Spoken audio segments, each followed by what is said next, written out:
Taylor. Oh, what a goal by Peter Taylor. Hi, welcome to Team Mediators. My name's Gary Stanson. Thank you for tuning in. Whew, I just watched that Bayern Munich game from last night. Pretty special, that player, right? Michael Elise. He can play. He should have played for Palace. So here we are, the fourth and final part of my chat with Peter Nicholas.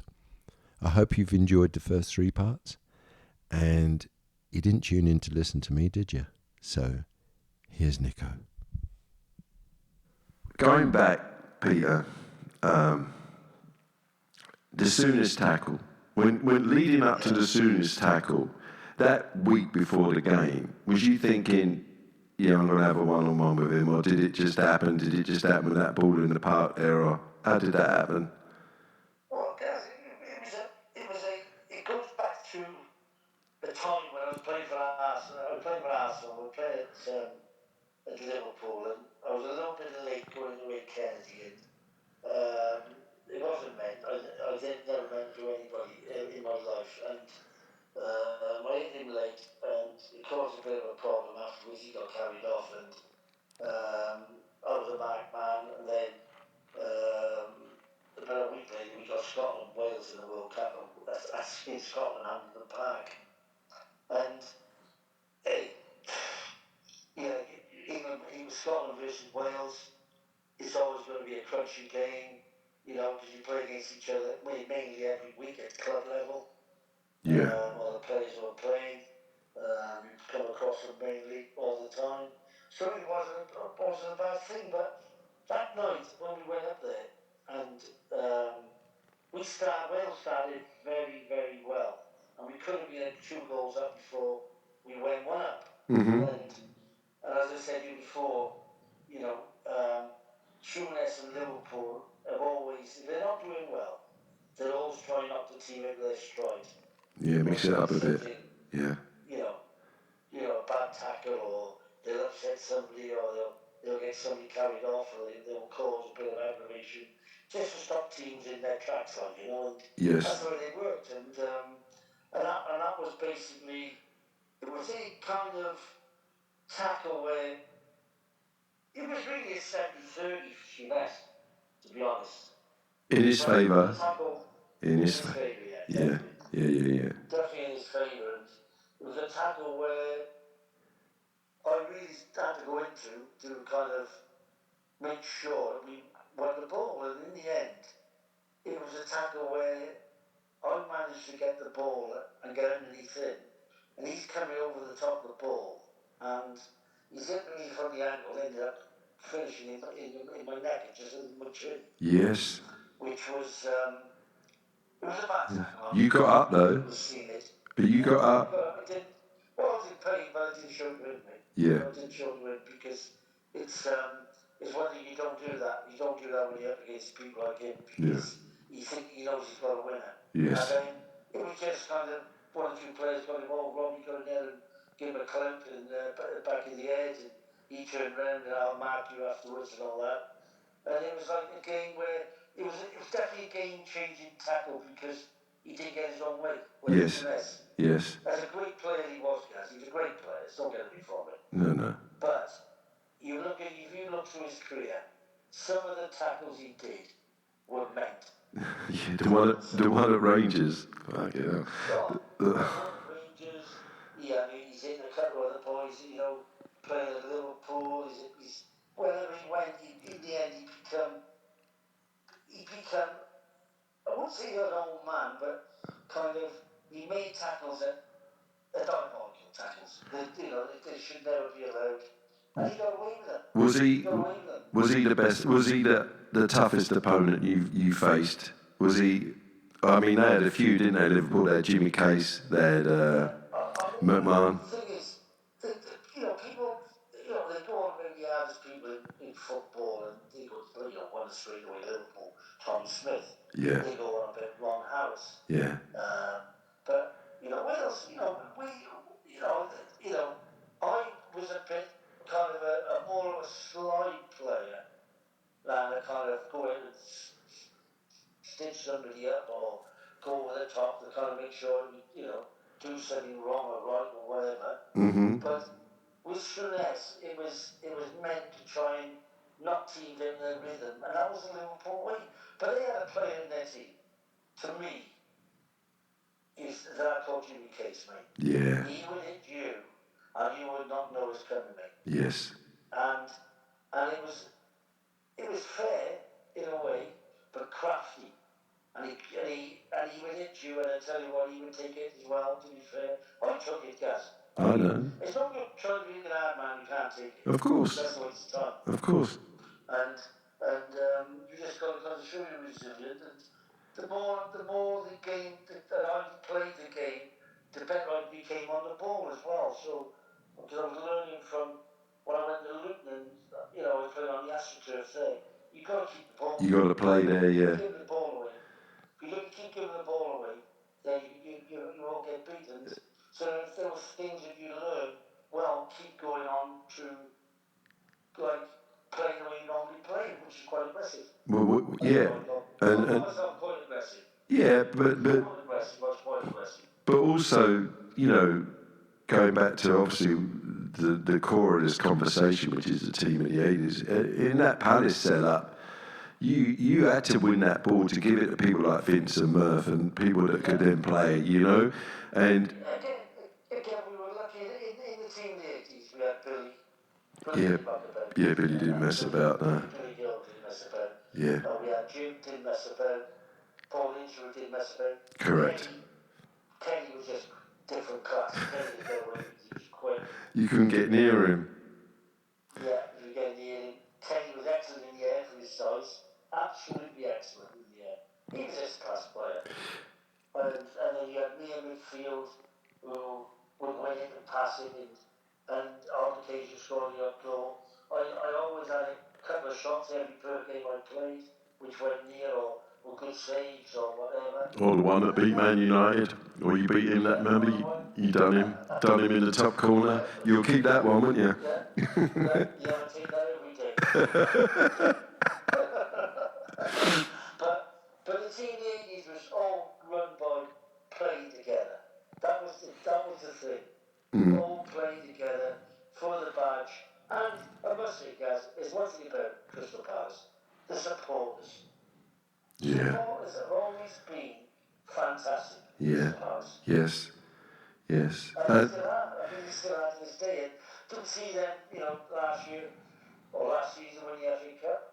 It was absolutely fantastic watching the crowd afterwards and the players receive their trophy. And to be honest, they deserved it. It is a cliche in football when players are playing for a club and they talk about the supporters, but obviously it's been a long time since you played for them. And I said to you the other day, I had a quick chat with Rashid Spider, and he hasn't watched, he couldn't tell you who's the manager, who's the player, he couldn't tell you that in Palace for years. But what he could say was exactly the same as you, Nico. The supporters are special there, and he said it's all about the supporters. Absolutely. Going back to, you just go back to the Burnley game. We keep going on about the Burnley game. But the Burnley game, I would say, that FA Cup game last year, was most probably one of the biggest the club's ever had. Yeah, but and your weekend, Gus, Croydon and outside Croydon, South Croydon was absolutely buzzing. Yeah, but we agreed that it wasn't bigger than the Burnley game. That the Burnley game was bigger for the club at the time, at the future ahead. Yeah, of course, for Crystal Palace to win an FA Cup is absolutely monumental. But back in '79, when there's 51,000 people in that ground, and it's going off, and Palace are going up to the first division, which is the Premier League, and they've got a bunch of young players, and they've got probably the best coach in football at that time. That was so big for the club, Nico, because with the FA Cup, everybody knew that they were going to lose Eze. Everybody knew that their best players were going to go, and they didn't know what the future was. But everything was bright in '79. Everything was going to be like on and on and on. And they were talking about, you were in the side. Oh, Palace are going to win the league in a couple of years, and they've got the best players in the country. All the nonsense. why I'm telling you that, by the way, it's just come into my head. Did you boys ever feel that pressure, like, fuck, we got to kick on next year? No, No. not at all. The thing it was, and I think Terry Venables came out and said this quote, it was never come from the club team of the 80s, by the way. Of course, yeah. It came from a journalist who came out and said, this club has got the team of the 80s. And it stuck. And the pressure on us was no pressure. There was no pressure on us. Terry would never put any pressure on us. No, The thing about it it's was, too clever. we all enjoyed playing together and playing as a team. And again, being part of the family, and the family was the supporters. Yeah. I mean, it's not getting away from it, guys. I mean, a lot of the supporters, they all knew us. We knew them by their first names. Yeah, You know, yeah, it was just absolutely fantastic. Yeah. Everywhere Well, you go, yeah, everybody had a smile on their faces. All great stuff to watch the Palace play. yeah. Sorry But about any comment flying on the top of me. that's okay. I will go back though to you played in an era where players did know some supporters' names. I mean, these days the supporters are so far apart from the players. The disparity in just wages alone is just so crazy, right? Yeah, it is. I mean, this is another thing which is kind of so sad, really. Again, you know, you look at the Palace, look at the crowds. I mean, I haven't been there for a while, but everybody goes on about the noise they make. It's the loudest home team in the Premier League for noise and shooting and chanting and everything. And it's just a day where everybody kind of goes there and watches their favourite team. And I mean, that's how it should be, surely. Yeah, but don't forget, Nico, don't forget, these days they've got a roof on the Holmesdale and a roof on the Whitehorse. When you played, they didn't have roofs on either. So it's going to be a bit noisy, you know. Yeah, I understand that, but at the end of the day, I still do think, well, again, we go back to the youth team, the youth cup games, when we were first starting. Mm-hmm. You know, we weren't having 2,000 or 3,000 turning up. Nah. We were having 16,000, 17,000. Yeah, no, it was absolutely. They enjoyed us watching us play. Yeah, but you were a good sight to watch as well. I mean, very. You know, go on, mate. So it's all about being a part of a family. We were the family. I think I know the reasons why the family broke up. Yes. I'm not too sure on that. I don't really, you know, but I just think that the way it went so quickly was a shame. Yeah, It was a shame. it just unfolded overnight. I think the most memorable quote I can remember from that era about the team of the 80s. You played Liverpool. I think you played up there. I think you lost 3-0. And Bob Paisley was the manager. And he said, if that's the team of the 80s, we've just reminded them it's still the 70s. Remember that game? Remember? Yeah, I think you... Well, I mean, this again, that name was never forced from Crystal Palace itself. That was forced from a journalist out of London, Evening Standard, or somebody who wrote down on Sunday. This team looks like the team of the 80s. Potentially, Of course. Absolutely amazing. But the breakup and the way the club went was unbelievable. So quick as well, really. Yeah. Nico, I want to talk about you after you finished playing. I want to talk, because I know you've coached many sides, I know you've managed some sides. I want to just end this, because we've had such a great conversation over the last 3 parts. Tell me, because you managed Barry, didn't you? Barry Town? Excuse me. Yeah. What happened was I finished playing. I was at Watford at the end towards the end of my career. And I ripped my knee ligaments, and it was a bad tear on my knee ligament. It finished me. So Steve Perriman was the manager of Watford at the time. Peter Taylor was number 2. Paulson's ex-Palace player, one of my favourites at Palace. And I was very friendly with Ian Porterfield. Now, Ian Porterfield was just taken over Chelsea as a coach and then become manager. And he asked me, do I want to come down and join his coaching staff doing the youth, which I always wanted to do. I was chairman of a boys' club in Colston where I lived in Old Colston, and I started a club called Old Colston Jets, Right. which is a Sunday league club. Yes. Because two of my boys played in that team, well, one of them played in the team I was taking, and then we ended up with 9 or 10 teams, and we won the Australian Cup at under 14s and the 15s, and we had some good players. Oh, brilliant. And that was enjoyable. That was enjoyable on Sunday. On the Sundays, we used to go up and we used to play at all different Pearly and do all these different places. Yeah, there's some nice pitches up there. Yeah. Yeah, and so that was basically just a bottom of coals, and there was a park, and I was down there one day with my kids, having a kick around with them just to get them to feel of football. They were only about 6 or 7. And all of a sudden, then the following weekend, I went back down and there's like 20 of their schoolmates. They told me, oh, that's them coaching, so I wasn't coaching, I was just playing with the kids, so all of a sudden. Yeah. I got approached do you want to approach this team? Then all of a sudden, one team turned into 2 teams turned into 3. And all of a sudden, I became the chairman of the club and kind of the head coach on a Sunday. We used to train once a week with them. Spent a lot of time with the kids, which was great. Good. And we became a very good kids Sunday side. But that was part of towards the end of my career, and I always wanted, if I was going to go into coaching, which I wanted to, I always wanted to start at the bottom, which is youth team level, so I went into Chelsea. Yeah. Youth team level, and very early, and got my badges, and that was quite good. I had people like Michael Jubilee, who I brought through, Neil Shipley, who ended up playing for the Palace. Yeah. Chelsea as a kid. Jubilee was a good player. Eddie Newton was there. Yeah. Terry Skivington was there. Muzzy Izzet was there. Mm-hmm. So there was a lot of players who we got through, not so much the Chelsea first team, because obviously at Chelsea standard, Yeah. you've got to be exceptionally Yeah. good, but them players did play at Chelsea standard, some of them. I think Jubilee had a decent career there, didn't he? Had a few games there, yeah. Yes, he did, yeah. So things were going well, then all of a sudden, because I was always living in South London, so in Colston there, in Old Colston, just above by the pond on top there, Old Colston. Yes. I kind of got approached by Ron Mills, who come to Crystal Palace as your team coach. Lovely. He asked me.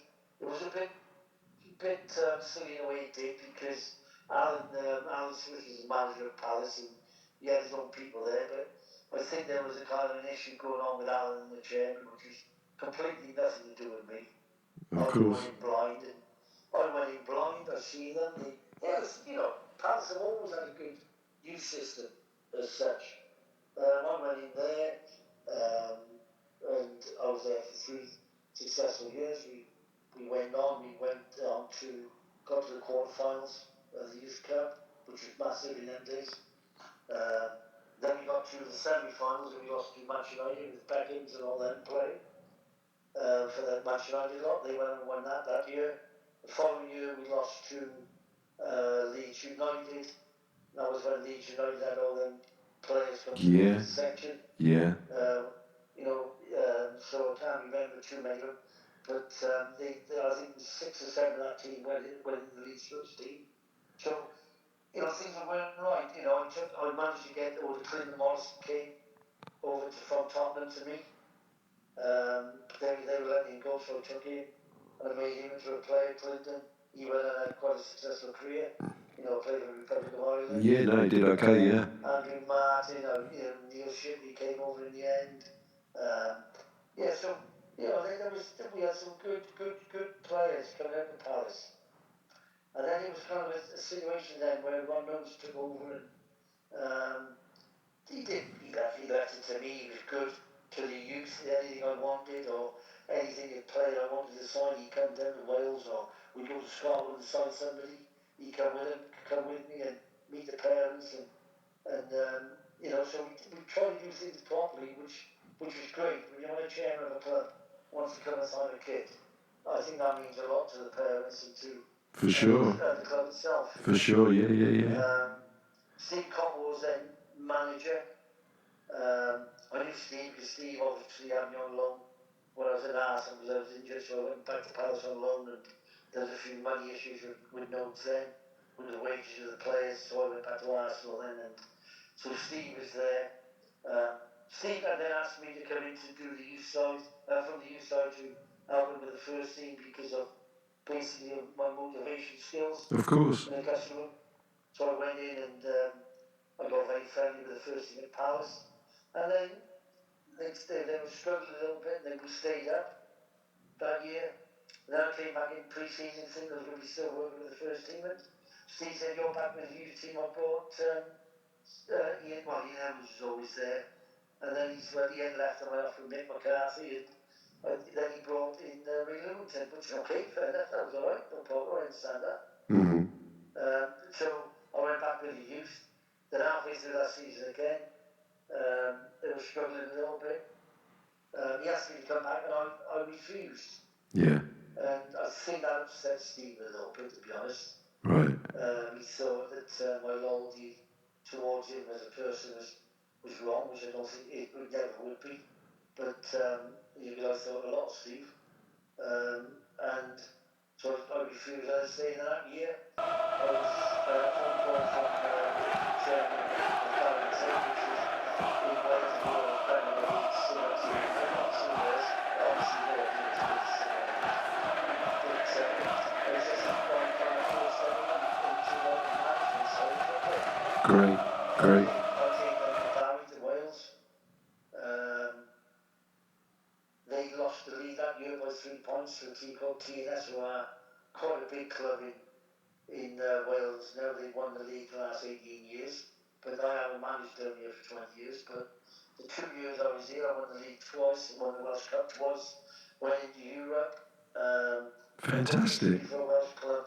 I broke history in a Welsh club. We were in the Champions League qualifying rounds, and we got through 3 rounds of that. Wow. That was a record-breaking time as well. Yeah. Great. Yeah. And then I played against Mourinho. He was manager of Porto, and I'm manager of Barry too. Unbelievable. He did about £9 million worth of transfers that summer. We got drawn against Porto. We went over there and lost 6-0, which you expect. But when he came back to Barry, we beat them 3-1. Wow. How was he, Nico? How was he? Was he? He's very humble, isn't he?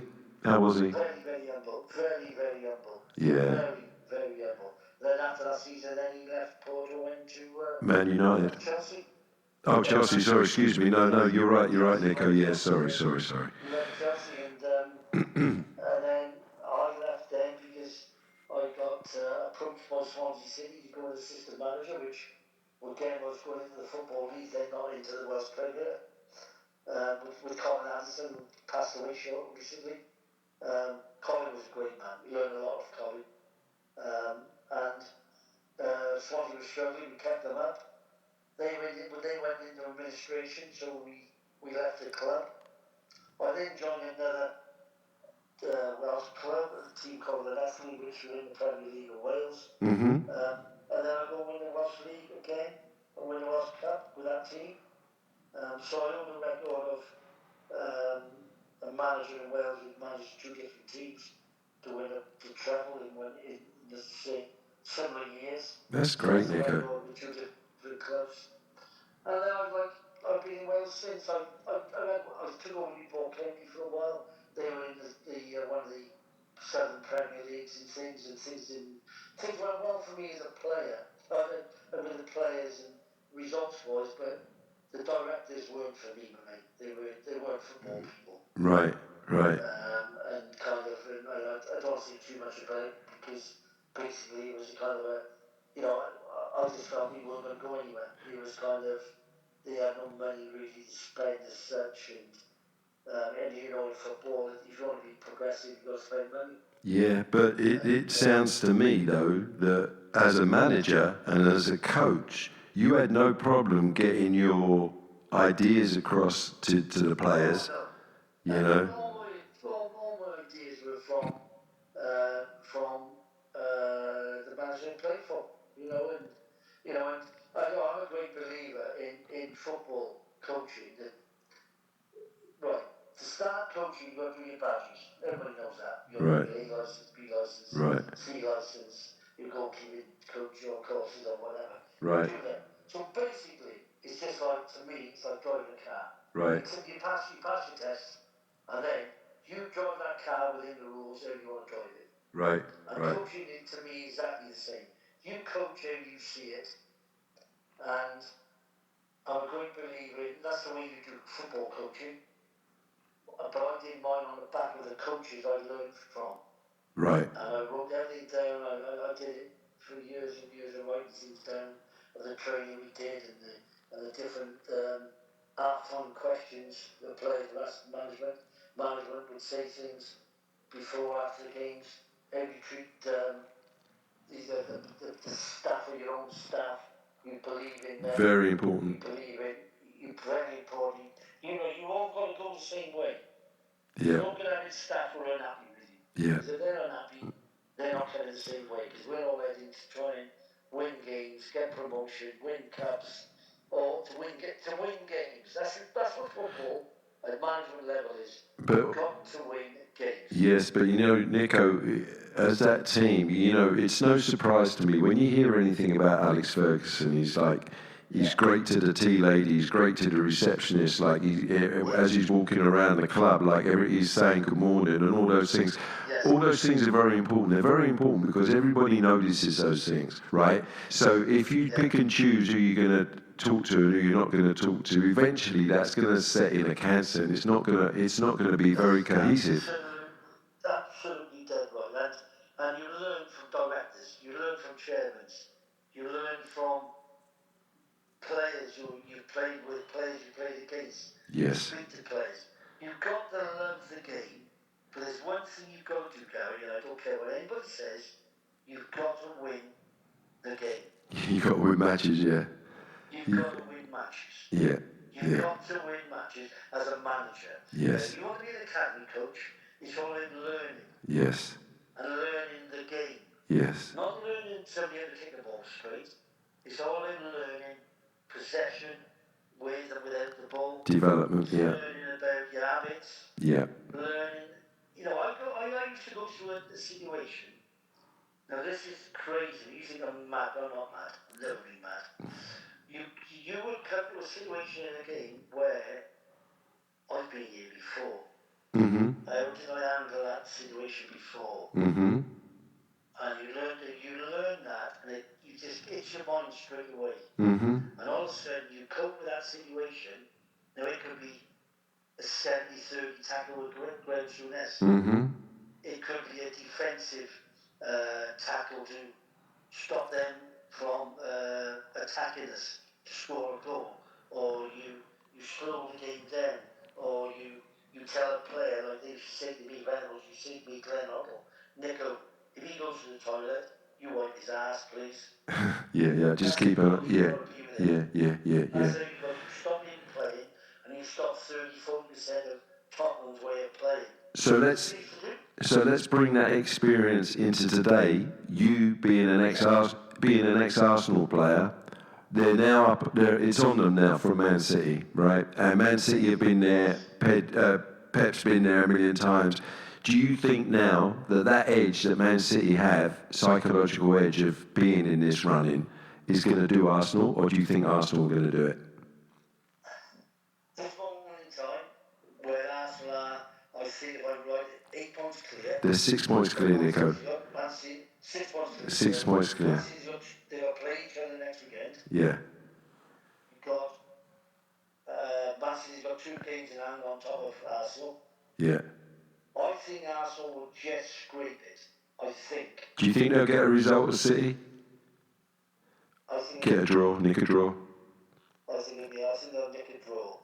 I think Man City will absolutely dominate the game like they do at most games they play.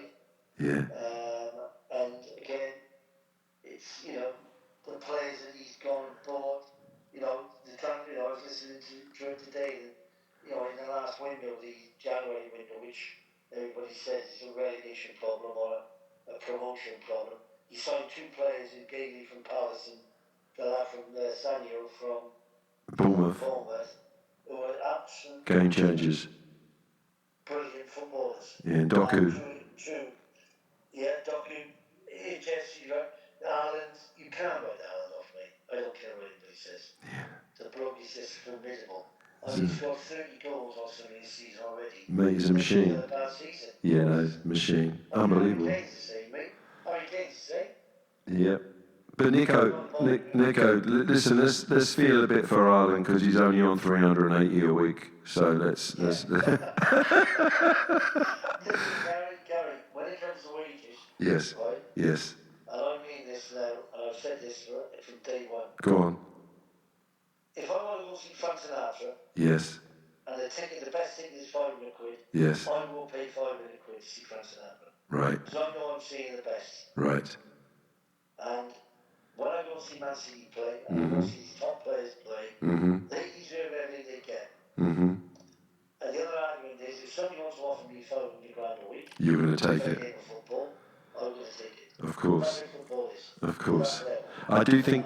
Yeah, but I do think it's a shame, and of course it happens in every industry. I do think it's a shame that there's some great players, you included, that played over many, many seasons, and then when you finish the game, you're looking around a little bit, and you need to keep grafting, and there's some bang average. Came out with a quote. I did something last week from a local paper around me, and I said something about now. I'm 66 this day. I finished at 33, so I've been out of the game 33 years. Well, I'm saying 33 years. I had 10 years of coaching. In coaching and management, yeah. I've been out of it for 20 years. I've had 2 brand new knees fitted. I'm going through a massive hip problem at the moment. I've 4 fitted, and none of them still don't fit on one side. 2 of them went septic, so I've had a bad. Yeah, you've really struggled with that, yeah. I've had an heart attack since COVID. I do blame COVID injections for that. Yeah. Top The man. problem is the first 5 years you come into football, the life is a completely different business to any other business in the world. Yeah. Football. Yeah. Yeah.